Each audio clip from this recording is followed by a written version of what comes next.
Hey, everybody. Welcome to Takeoff with John Clark, presented by Live Casino Hotel in Philadelphia. And we're talking about the Eagles' first loss of the year. Eagles, Colts traveling to Indianapolis, and the Birds are going to see an old friend, not an old friend, a friend, Rodney McLeod, Super Bowl champion with the Eagles, 6 years with the Birds, a team leader, community man of the year in his last year with the Eagles from the NFL Players Association. Rodney, it's good to see you again. Man, great to see you as well. Always, man. Good to see a familiar face. Yeah. How weird is this going to be for you, the Eagles coming to Indianapolis, and you're playing against your former team now? It is going to be a little weird. Just seeing all my guys on the opposing side, not accustomed to that. I wore that uniform for a very long time, as you said, 6 years, spent the blood, sweat, and tears, man, that I gave to that organization, city, to the guys. And it's different.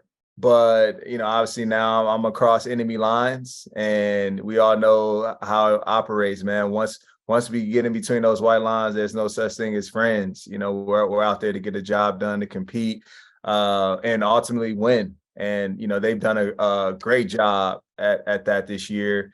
Obviously, experiencing their first loss last night to the Commanders, but still a very great team in all three phases of the game. And so, for us, we're going to have to bring our best. I'm going to have to bring my best. I'm looking forward to going up against those guys. It's one thing when you go against them in training camp and practice and you talk about what you would have done, but now it's for real. So all those things, those conversations that we had and shared in the locker room now all come to life. And it's going to be a great challenge, man. I'm just looking forward to it, treating it like it's the next one. I can't allow my emotions to get too high because they're going to be there already because it's a Sunday game. But you add the component that, I used to play there and what this will mean to me facing my old team. It would be a great feeling to get a win. And we're going to get into your Change Our Future organization with you and your wife, Erica, and the great things you're still doing in Philadelphia. And there's some things coming up here. I first want to ask you, when you're looking at the Eagles offense and you're looking at the Eagles offense on film, and then Dallas Goedert suffers a shoulder injury, he's going to miss this game. He's going to be out multiple weeks. How big of a loss is that for the Eagles? Because it seemed like they had the complete team on offense. Yeah, when you look at them, that's exactly what you see. You see a team that can do it, can beat you in any way possible. They can beat you with the rushing attack. They can beat you through the air. And they do a good job at spreading the ball around. There's not one specific guy that you can, lock in on, right? Last week we're playing the Raiders, and, after some of the injury losses they experienced, you can kind of lock in on 17 as he's going to be the focal point, as well as 28. But now you're going and playing against this Eagles offense. You have obviously Miles Sanders in the backfield. You have Gainwell. You got Boston Scott, and then you got Goddard that you just mentioned is now out. But you got AJ Brown, you got Devontae Smith, Quez Watkins, and then number one, right, the guy who's getting it done, who's leading that group. And how dynamic he is throwing the ball, but also running, and a great offensive line that they have. It forces you to lock into everybody, and that creates a greater challenge for us as a defense, of course. But it's unfortunate, that Gotti went down. I saw it last night, didn't know he came back in and didn't know the severity of it. But obviously Stoll will step in, man, and he's gotten time and he has now opportunity to step up. So, you still have to play the game. There's no such thing as taking any plays off, or because they don't have, Goddard, that they're going to be expecting him to step up, next man up mentality. So we got to make sure we're prepared and we plan accordingly and treat him the same way that we would anybody else and give him the respect that he deserves. And can you believe the refs missed the face mask penalty and then he gets hurt on top of that? Yeah, that was a tough one, man. To see, they missed that call, but then also the injury occurred, because of it. It's disappointing and part of the game. at the same time. And so, you know, my prayers go out to Gotti that he makes a speedy recovery, of course. And that was a huge play in that game, you know, get the turnover, and it's a difference maker. Turnovers made a huge difference last night. And when you look at the Eagles on film, the addition of A.J. Brown, how much has that opened up the entire offense and get these guys into space? Man, he is a huge target for Jalen. That flashes on tape instantly. He believes in his abilities. He likes him, whether it's 1-on-1 or it's 2-on-1. You know, as you've seen, and he's going to give him opportunity to make plays. And they have a great chemistry intact. But you know, that's what happened. You know, they've now established a great relationship. He's making plays, but it's also creating more openings for Devontae and Quez to now get those one-on-ones, right, as the attention is going to number 11. So like I said before, it's going to be a great challenge for us, and how we plan to stop this skill group that we have coming up this Sunday. And for you, especially being a safety, when you have the ability to run the ball like they can, and then you've got a deep threat with Devontae and Quez, you've got AJ, Dallas Goedert over the middle and things like that. What is it like, the life of a safety, trying to decide how to play these guys, whether you can go to nickel, base, all these different things? Yeah, it does make it difficult. But, you know, number one objective every week is stop the run. And I think that doesn't change for us this week. You know, even with them having the weapons that they have outside, you have to force the team to become one-dimensional in a sense, you know, and give yourself a better chance at winning. And obviously, when they're able to now be this two-headed monster with the rushing attack going and a passing attack, it makes you what can you really do, right, at that point as a defense? And that is going to be a huge part for us, is keeping them behind the sticks, doing a good job on first, second down, getting them into third and long situations that are in more favor of the defense. And it's going to be a real good challenge for us. You know, they do a lot in the RPO game, run game. They're very skilled. And then, like I said, you had the threat of also Jalen keeping it. So everybody's going to be involved this week, from safeties to linebackers to defensive linemen. You know, we're all going to be disciplined, gap sound, and population to the football. Hey, Jalen Hurts, my goodness, you were with them last year, first year in Nick Sirianni's offense. I mean, I bet you thought he would improve, but could you have seen this level getting into the MVP conversation the year that he's having?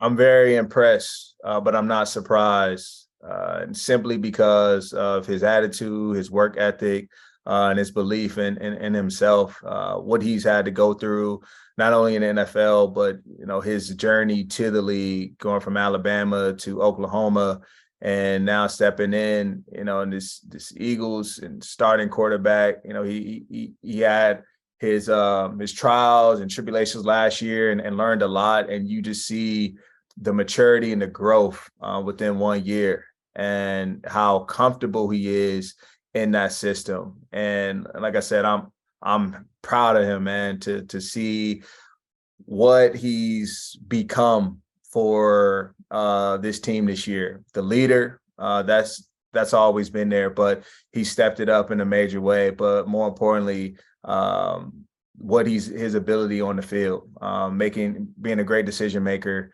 and really being lights out. And like you said, in the conversation of league MVP, that's not easy to do. That is an elite group.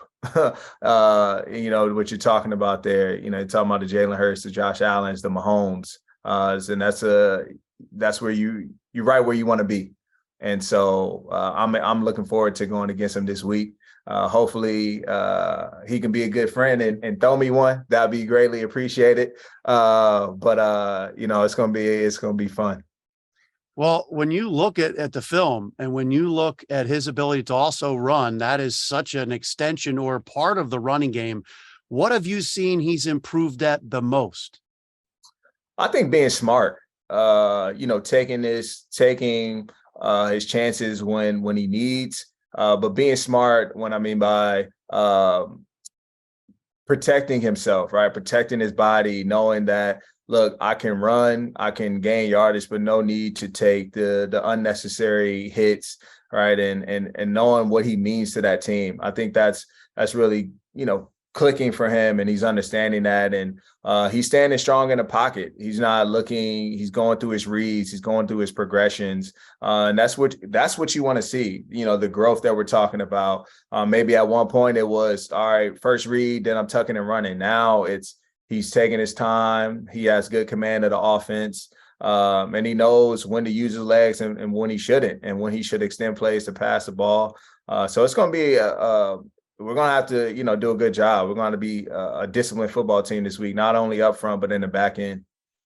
What's impressive is how many times he's gotten the Eagles out of a bad play into a good play. And he's reading the defenses and seeing where everybody's lined up, but what also is coming. Do you guys see that on film and then have to say, okay, this is like a chess match in a way too? Yeah. That's what I'm saying. He's, taking that next step and being able to identify coverages before they even happen. Those are some of the greats. We were talking about Peyton Manning before we got on. And he was amazing at that, right? Like there's not much that you can put in front of him that he hasn't studied or seen before. And you can see that he's now taking what he's studying and he's applying it on Sundays, and it's paying off for him in a huge way. Rodney, you were one of the leaders on this Eagles team, and we would see you lead the pregame huddles a lot. And Anthony Harris kind of took that over this year, but then he was let go. And Jalen is now leading that pregame huddle on the field. And I don't know if you've seen some of the postgame where he's dropping a lot of F-bombs. He's letting that personality out. Have you really seen him kind of take even another step of leadership with the whole entire team and really letting maybe a personality out that we in the public hadn't seen? Yeah. My wife and I were talking about that yesterday. Like, it's good to see him like coming out of his shell a lot more and showing who he truly is. And he's a guy with a great heart. He wants to obviously serve others. He's a great teammate, man. He gives up. He's a selfless individual. And that's what you're seeing. You're seeing the passion behind him, the great attitude, everything that he embodies is now pouring out into the world for us all to witness and see. And it's not a surprise to me to see how people really rally around him. And that was something that I noticed last year, and would even, challenge him to put himself in those positions early on, just knowing, man, somebody's going to have to, the torch is going to have to get passed, right? Like, and who is it going to be, whose hands will it be left in? And I think they found the right man for the job. Is there some comparisons from your year with the Eagles, 2016, then 2017, you guys win a Super Bowl? We see Doug Peterson, Carson Wentz took off in year two. You got Nick Sirianni in his second year with Jalen Hurts. Do you see some of those comparisons, the way this team has taken off? Yeah, I guess I can see that now that you point that out. I didn't realize that was year two Carson, year two of Jalen, and they're the same things happening, man. You see the level of maturity there and the growth that you want to see. And quarterback position is so important in this league. And I mean, you look at all the playoff contending teams over the years, you see great quarterback play. And so it's no surprise of why the Eagles have won 8 games up to this point is because of his play, being able to make plays when asked, not turn the ball over, and just have command of the offense. And so it's great to see, and you do see similarities there. I see them, celebrate, man. The dances are coming back. I see that at the link, and it's exciting to see. Even though I'm here on another team, I still root for a lot of those guys over there, of course. Just can't root for them this Sunday. That's all. Last year's kind of tough for you because you're coming off of a very serious knee injury. And I'm sure it took you a while, I think maybe even into December, because that was a year out, right, from the injury. Yeah. Were you dealing with some other things as well? And then when you add all that together, how disappointed were you with the way it ended that you weren't back as an Eagle? Yeah, I didn't know how things would play out for me as the year went on.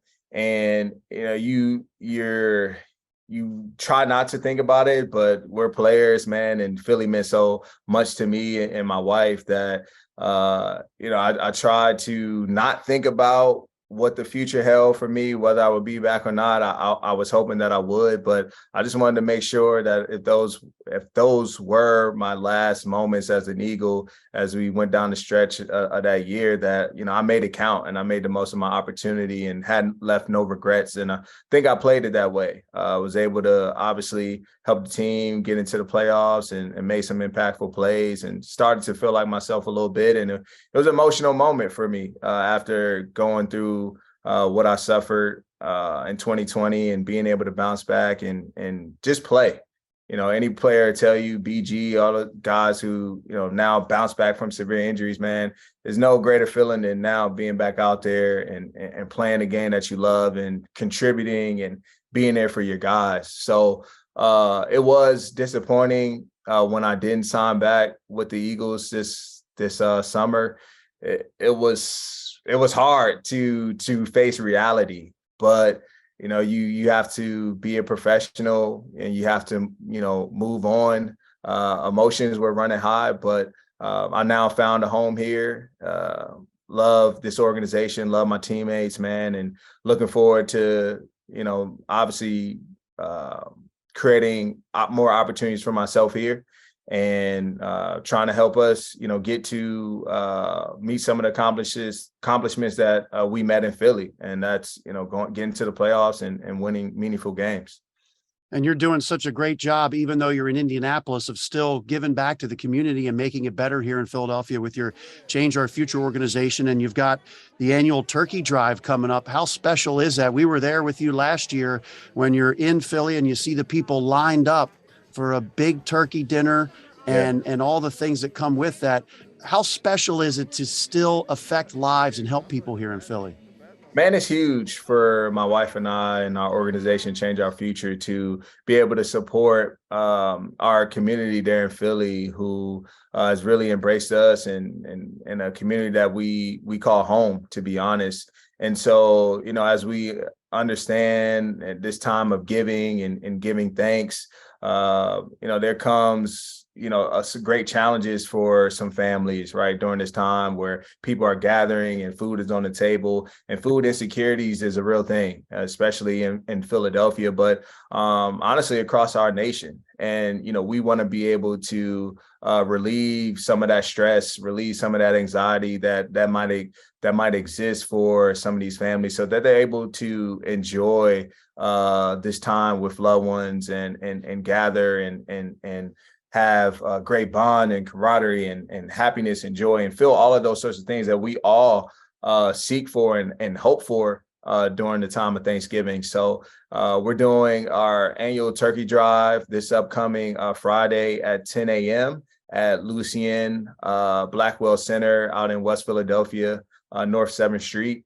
And it's going to be a great time. We're just looking forward to people coming out and helping out a lot of people who might be experiencing some hardships this year. But one thing that we're even more happy about is that we're able to expand. We're doing things back in PG County where we're serving over 200 turkeys and fresh produce for families there, and also here in Indianapolis. So we're touching 3 cities this year and trying to leave an impact and like I said, put some people at ease, during this special time for us all.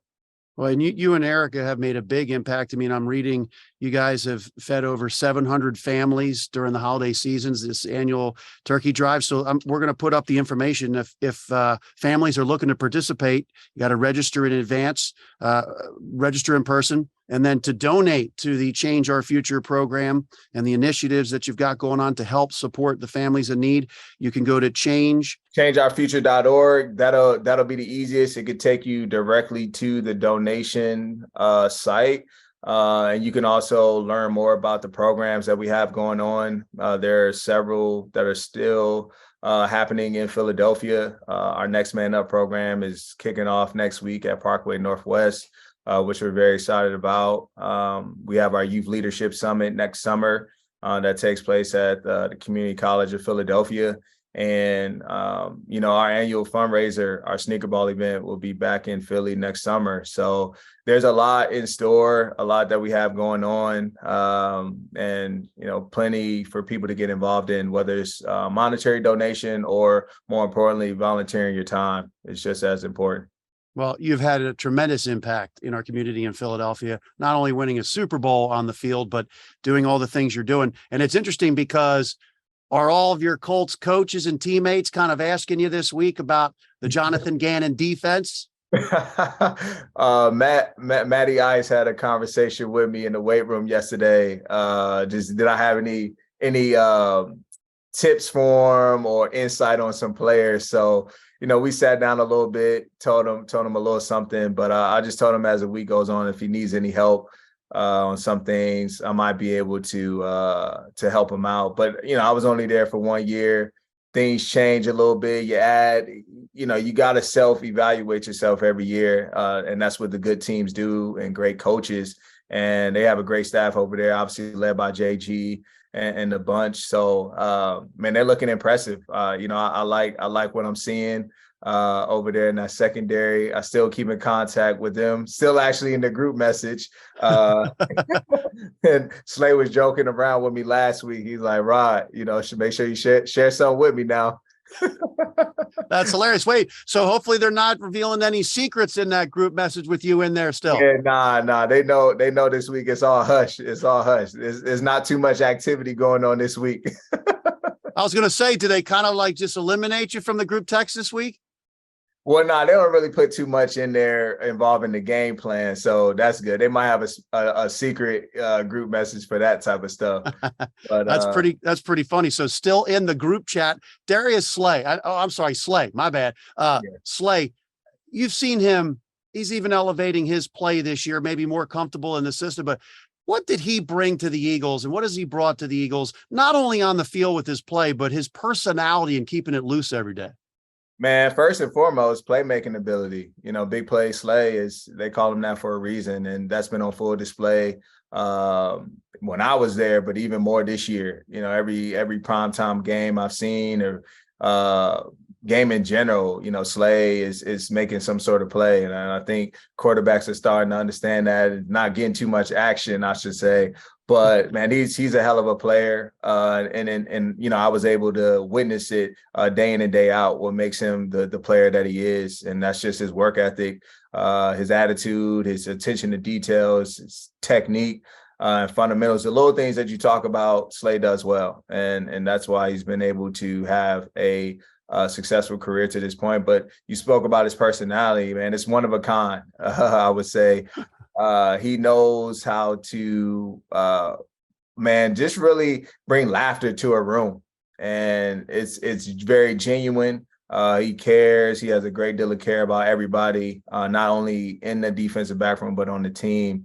And you can see just how, special he is. He's able to bring guys together and keep a good sense of joy and happiness, to the game, man. This sport it's hard, and you need guys like that to lighten the mood a little bit. And so that's what Slay's there to do. And he's going to be him, no matter who's around. I'll tell you that. And now you'll be hearing the chirping from the other side. A lot of trash talking too. All of that going on. I'm looking forward to it all. Are you looking forward to try to tackling Jalen Hurts though? What does he squat? 600 pounds? Yeah, about 600. I'll probably squat 700 though. Amazing. I mean, how hard do you think it is to tackle Jalen Hurts? I mean, have you tackled him in practice? Probably not, right? Nah, never. Nah. Yeah. You always have to watch for the dead leg.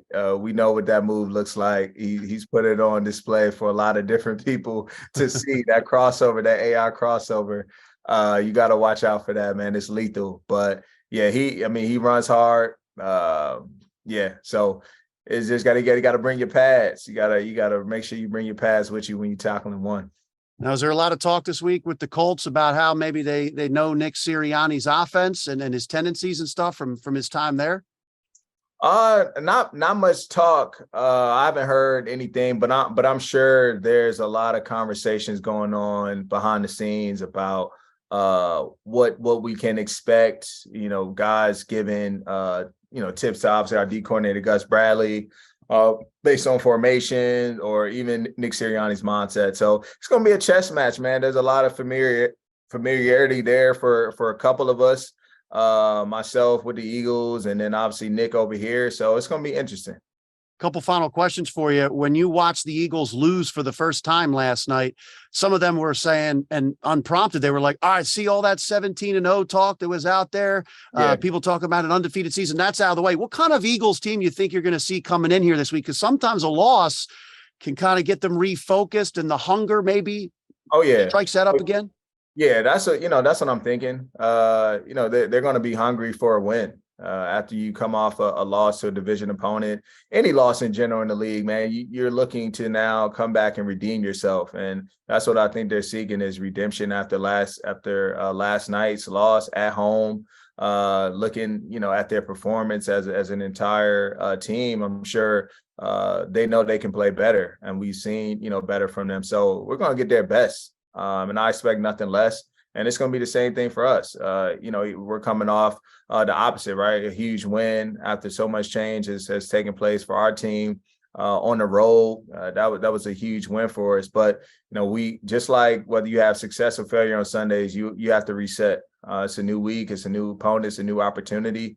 And so we got to lock back in. We got to go back to the drawing board, prepare the same way we did last week, and then go out and fight, man, when it comes down to Sunday and out execute our opponents.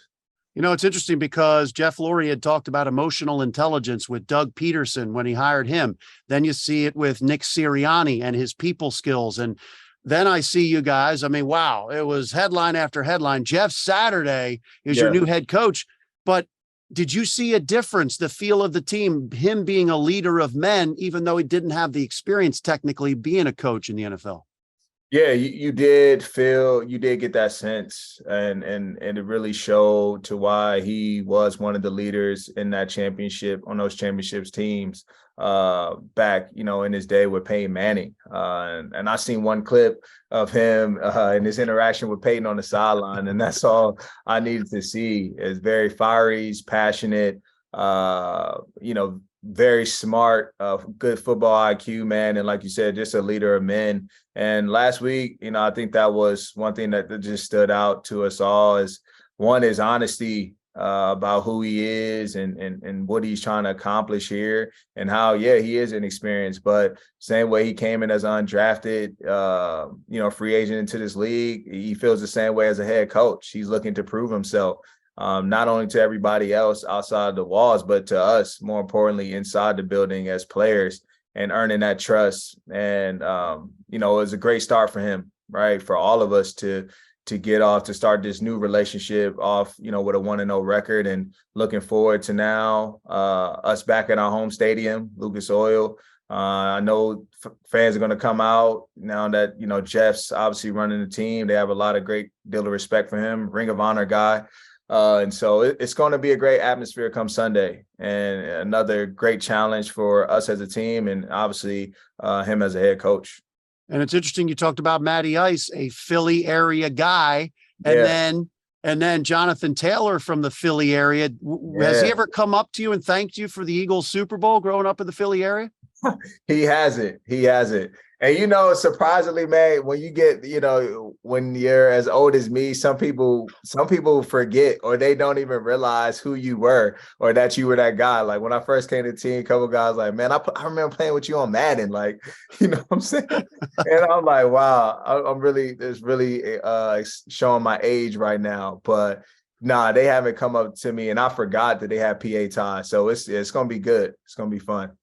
That's fine. I mean, 30 in the NFL is old. I mean, that's unbelievable. Yeah, I'm 32. I'm 2 years plus. I'm past that. Hey, before I let you go, and this has been great catching up, obviously really sad news. Your alma mater, University of Virginia, and you you and your wife went there. I think you met there. Yeah.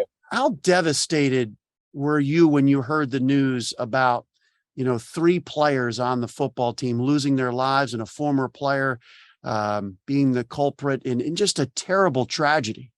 Yeah, it was very difficult to read the news that transpired, late Sunday night. And I think actually when I arrived back from our game, I saw that there was a shooter on campus. I got the alert and saw on IG, but they didn't give any more details. And I think by the next morning, they started to reveal more information about the suspect, but also the victims who were part of the incident. And my heart just goes out to their families, to their friends, to that football team, then the entire UVA campus, to be honest, and alum like my wife and I, for what they endured. You never want to experience anything of that magnitude, knowing that you sent your child away to get an education and fulfill their dreams, if it's in athletics or academics, and to know that the next morning they woke up without a loved one. My heart really goes out to them, and I pray that they can find strength and peace out of all of this. And I think it's a great tragedy. Gun violence has really played, over so many communities. Firsthand what is, done in Philadelphia and how the fight continues to end gun violence there. But it's now all across, our nation. And I think we have to start to take, the proper steps and action to figure out a way to remove these sorts of senseless acts from occurring. And how do we really change, policies and laws that are in place, and making sure that, people are qualified to really hold these sorts of weapons. And it's too easily accessible. And it's really taking too many lives, on both fronts, the person doing the killing, but also the victims and the families who have lost so many to gun violence. So, man, it's a difficult time to be a Wahoo right now. Lost, three men who had so much life to live, and wanted to see them live out their dreams, and that no longer can take place. So, we just have to say our prayers and just figure out a way that how we all can do a little bit better and bringing awareness to these issues, and how do we as a country ensure that we don't lose any more of our young, talented individuals. Well, that's very well said. And we're thinking of the Virginia community, and just a very, very sad thing. And I want to thank you for doing this. And we miss you here in Philly. You are still doing great work here. I remember the schools that you would go into, and you're helping kids in our area, empowering them with education and changing lives in Philadelphia still, even though you're playing for the Colts. So we really appreciate it. ChangeOurFuture.org. Help people in Philadelphia. You're doing a great job with it, and people can get involved with you as well. So appreciate your time, and it's great catching up with you. Man, always, John. I appreciate you for, always covering everything we're doing, man. You're an upstanding guy, and we're truly grateful to know you. Well, appreciate. And me being from this area, it's been great to see you come into the community, Malcolm, and what you've done for our area. We truly, truly appreciate it. And forever Yes, in sir. Philadelphia as a Super Bowl champion and a guy who's helping our community. You're welcome in Philadelphia forever. So that's cool. Thank you. Flagrant.